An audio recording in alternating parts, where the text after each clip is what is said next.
मैं हूं आपका दोस्त शकील अहमद और आप देख रहे हैं एटी एजुकेशन वाला। आज हम पढ़ेंगे प्रेजेंट इंडेफिनिट और फ्यूचर परफेक्ट, प्रेजेंट इंडेफिनिट और फ्यूचर परफेक्ट टेंस। तो चलिए वीडियो को देर ना करते हुए स्टार्ट करते हैं। Let's start. तो सबसे पहले हम लोग पढ़ते हैं प्रेजेंट इंडेफिनिट टेंस। कौन सा tense? Present indefinite tense.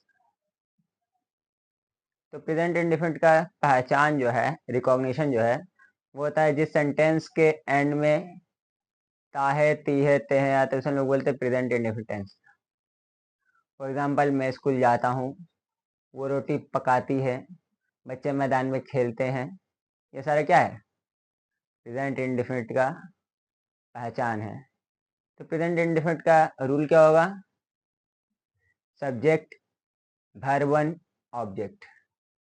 Subject, verb one, object. इसका एक और रूल होता है, सब्जेक्ट वर्ब वन में एस या ईएस प्लस ऑब्जेक्ट। क्या होता है? दो रूल बताएं। पहला बताएं सब्जेक्ट वर्ब वन ऑब्जेक्ट, और दूसरा बताएं सब्जेक्ट वर्ब वन में एस या ईएस प्लस ऑब्जेक्ट। सर, अब एस कहाँ लगेगा, ईएस कहाँ लगेगा? जिस वर्ब के आखिर में, जिस वर्ब के आखिर में O double O C H S H X या जेड आता है उसमें हम लोग ईएस का इस्तेमाल करते हैं। कौन कौन सा वर्ड बोले? C H S H O double O X और जेड। ये सारा वर्ब के एंड में आएगा तब उसमें ईएस का इस्तेमाल करेंगे। ठीक है, लेकिन कब? जब हमारा सब्जेक्ट ही शी इट या फिर कोई नाम हो। क्या हो? ही शी इट या फिर कोई सिंगल नाम हो, तब हम लोग भर में से इस्तेमाल करेंगे, वरना नहीं करेंगे। अगर नहीं करेंगे तो कौन सा रूल बनाएंगे? Subject verb one object. ये हुआ अफर्मेटिव। अफर्मेटिव का दो रूल बताएं, सब्जेक्ट वर्ब वन ऑब्जेक्ट और सब्जेक्ट वर्ब वन में s a s plus object. Example, वो स्कूल जाता है, he goes to school. He goes to school. Go में ये इसके समझ क्या किए? क्योंकि भर में लास्ट में क्या आया था? ओ आया था, इसलिए ये इसके समझ किए। और सब्जेक्ट क्या है? ही है। क्या बोले? ही शी इट या फिर कोई नाम रहेगा तब भर में ऐसे ही इस्तेमाल करेंगे, वरना नहीं करेंगे। तो ही गोज टू स्कूल, समझे? गो में ई एस के इस्तेमाल क्यों किए हैं? ये वो हमारा अफर्मेटिव। अब चलते हैं नेगेटिव की तरफ। हम बताए थे नेगेटिव का इस्तेमाल, नेगेटिव में नॉट कब लगता है ये बताए थे, नेगेटिव का इस्तेमाल कब करते हैं ये भी बताए थे। ठीक है, नेगेटिव का रूल क्या होगा? सब्जेक्ट प्लस डू या does plus not plus verb one plus object. क्या बोले? सब्जेक्ट प्लस डू या does plus not plus verb one plus object. Sir, अब डू कहाँ लगेगा, डज कहाँ लगेगा? अगर हमको पता चल गया डज कहाँ लगेगा तो डू पता करने में देर लगेगा? कभी नहीं। तो पता करते हैं कि डज कहाँ लगेगा, ऑटोमेटिक पता चल जाएगा कि डू कहाँ लगेगा। सही पकड़े या नहीं? हाँ। तो जब हम लोग भर में ई एस का इस्तेमाल कर रहे थे या एस का इस्तेमाल कर रहे थे, तो उस जगह पर हम लोग डस का इस्तेमाल करेंगे। एग्जाम्पल, ही शी या इट के साथ हम लोग भर में ऐसे एस का इस्तेमाल कर रहे थे। सेम इसी तरह यहाँ भी ही शी इट या कोई सिंगल नाम के साथ डस का इस्तेमाल करेंगे, बाकी सबके साथ डू का इस्तेमाल करेंगे। किसके किसके साथ बोले डस का इस्तेमाल करेंगे, बताओ तो? ही शी इट या फिर कोई सिंगल नाम। रूल देख लेंगे। Example, he does not go to school. वो स्कूल नहीं जाता है।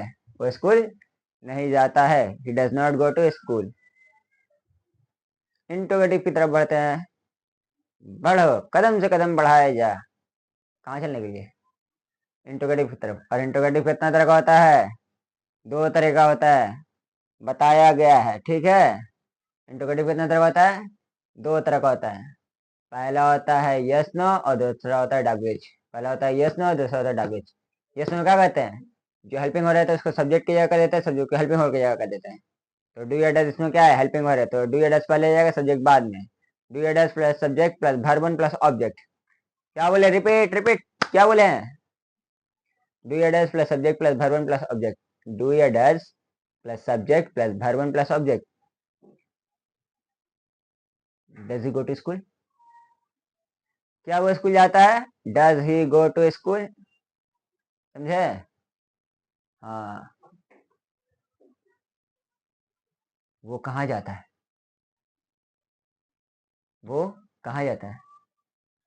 तो ये कौन सा क्वेश्चन है, कौन सा इंटरोगेटिव है, हाँ, यस नो वाला नहीं, डब्ल्यू एच वर्ड है। तो उसको किसे बनाएंगे, डब्ल्यू एच वर्ड पहले कर दो, where does he go, where does he go, school बोलेंगे, नहीं बोलेंगे, अगर बोलेंगे तो शोले वाला हाल हो जाएगा, शोले वाला हाल हो जाएगा। कैसा है, तुम्हारा नाम क्या है बसंती, समझे। तो जब भी डब्ल्यू एच वर्ड लिखते हैं तो उसके एंड में सब्जेक्ट को हटा देते हैं या फिर ऑब्जेक्ट को हटा देते हैं। यहाँ तक क्लियर, अगर क्लियर हो तो कमेंट में थम्स अप। चलो अब चलते हैं फ्यूचर परफेक्ट की तरफ। चलिए कदम से कदम बढ़ाए जा, कदम से कदम बढ़ाए जा, चलते रहे कहाँ तक, फ्यूचर परफेक्ट की तरफ।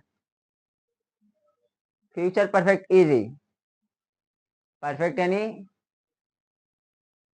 चुका चुकी चुके, चुका चुकी चुके, और फ्यूचर में गा, चुका होगा, चुकी होगी, चुके होंगे।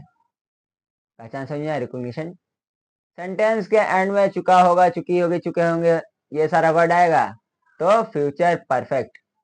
रूल कितना रूल पढ़ेंगे, चार, कितना रूल, चार। पहला रूल अफर्मेटिव, दूसरा नेगेटिव, तीसरा इंट्रोगेटिव, चौथा इंट्रोगेटिव। चलिए अफर्मेटिव का रूल पढ़ते हैं, अफर्मेटिव का रूल पढ़ते हैं, देख लीजिएगा। रूल क्या होता है, सब्जेक्ट प्लस शैल या will plus have plus been,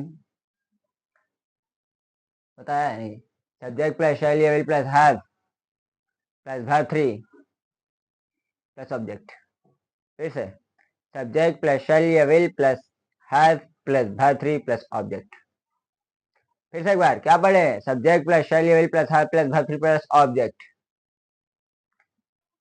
एक बार कमेंट में लिखिएगा क्या अफर्मेटिव का रूल, सब्जेक्ट प्लस शैल या will plus have plus verb three plus object. Example, he will have gone to school, he will have gone to school, he will have gone to school। Sir will लगा रहे हैं, शैल का नहीं लगा रहे हैं, याद रखेंगे, बताए हुए हैं कि आई और वी के साथ शैल लगता है, बाकी सबके साथ विल लगता है, आई और वी के साथ शैल लगता है, बाकी सबके साथ विल लगता है। he will have gone to school, ये वो अफर्मेटिव। नेगेटिव में चलते हैं, नेगेटिव में हेल्पिंग वर्ब के बाद नॉट लगता है, नेगेटिव में हेल्पिंग वर्ब के बाद नॉट लगता है, नेगेटिव में हेल्पिंग वर्ब के बाद नॉट लगता है। तो रूल का हो जाएगा सब्जेक्ट प्लस शैल या will plus, subject plus shall या will plus not plus have plus verb three plus object, subject plus shall या will plus not plus have plus verb three plus object, subject plus shall या will plus not plus have plus verb three plus object. he will not have gone to school, he will not have gone to school, he will not have gone to school। Negative हुआ, interrogative दो तरह का होता है,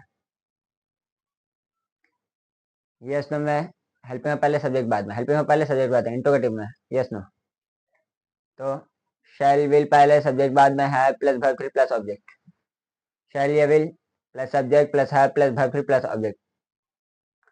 will he have gone to school, will he have gone to school, will he have gone to school, क्या वो school जा चुका होगा, ठीक है। Last interrogative, yes no, WH. क्या होता है, डब्ल्यूएच वर्ड पहले और बाकी रूल सेम, डब्ल्यूएच वर्ड पहले बाकी rule same, WH word plus shall या will plus subject plus have plus verb three plus object. क्या बोले, नहीं, कमेंट में लिखिएगा क्या बोले? WH वर्ड प्लस shall या will plus subject plus verb have plus verb 3 plus object. WH word plus shall या will plus subject plus have plus verb 3 plus object. Where will he have gone to? Where will he have gone? Where will he have gone? Where will he have gone? Where will he have gone? समझे? बस एक tense छूट गया जो अगले class में करा देंगे, अगले वीडियो में करा देंगे। तब तक के लिए धन्यवाद। और अभी तक इस चैनल को सब्सक्राइब नहीं किया तो एक बार सब्सक्राइब कर लीजिएगा और बेल आइकन दबाना ना भूलें। कमेंट ज़रूरी सही। जय हिंद।